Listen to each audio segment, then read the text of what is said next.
আসসালামু আলাইকুম। আজকে এমন একটা বিষয় নিয়ে কথা বলবো, আপনারা মনে হয় অনেকে জানেন না। সেটি হলো হেলমেটের কালার কোড। আমরা বিভিন্ন জায়গায় বিভিন্ন রকমের হেলমেট দেখে থাকি। যেখানে চলাফেরা করি না কেন, বিভিন্ন ধরনের হেলমেট দেখে থাকি। কার অবস্থান কি আমরা অনেকে কিন্তু জানি না। তাই আজ হেলমেটের কালার কোড সম্পর্কে একেবারে পুরোভাবে আমরা জানবো। প্রথম দেখতে পাচ্ছেন সাদা। আমরা অনেক সময় দেখে থাকি সাদা কালারের। এটা সাধারণত ব্যবহার করে ব্যবস্থাপক বা প্রজেক্ট ম্যানেজার।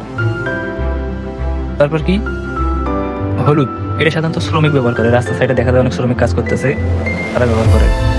তারপর নীল কালার, এটা টেকনিশিয়ান ব্যবহার করে, ইলেকট্রিশিয়ান বা টেকনিশিয়ান। সবুজ কালার, সেফটি অফিসার। অনেক ক্ষেত্রে দেখবে বিভিন্ন কাজের ক্ষেত্রে সেফটি অফিসার থাকে, যাদের কাজ সেফটি নিশ্চিত করা। তারপর কমলা কালার, রোড কনস্ট্রাকশন কাজে কাজ করে ওরা। তারপর লাল কালার, যেটা fire service, emergency fire service আপনারা দেখে থাকবেন অনেক ক্ষেত্রে ফায়ার সার্ভিস লাল হেলমেট পরে। তারপর ধূসর, ভিজিটর, কোনো জায়গায় ভিজিট করতে গেছে তারা ধূসর হেলমেট পরে। বাদামি, এটা ওয়েল্ডার, ওয়েল্ডারে যারা কাজ করে তারা এটা বাদামি হেলমেট পরে। তারপর কি আর্কিটেকচার, ইঞ্জিনিয়ার, এরা বেগুনি, বেগুনি কালার যে হেলমেট আছে তারা পরে আর্কিটেকচার। তো আশা করি সবাই বুঝতে পারছেন কোন হেলমেট কে ইউজ করে।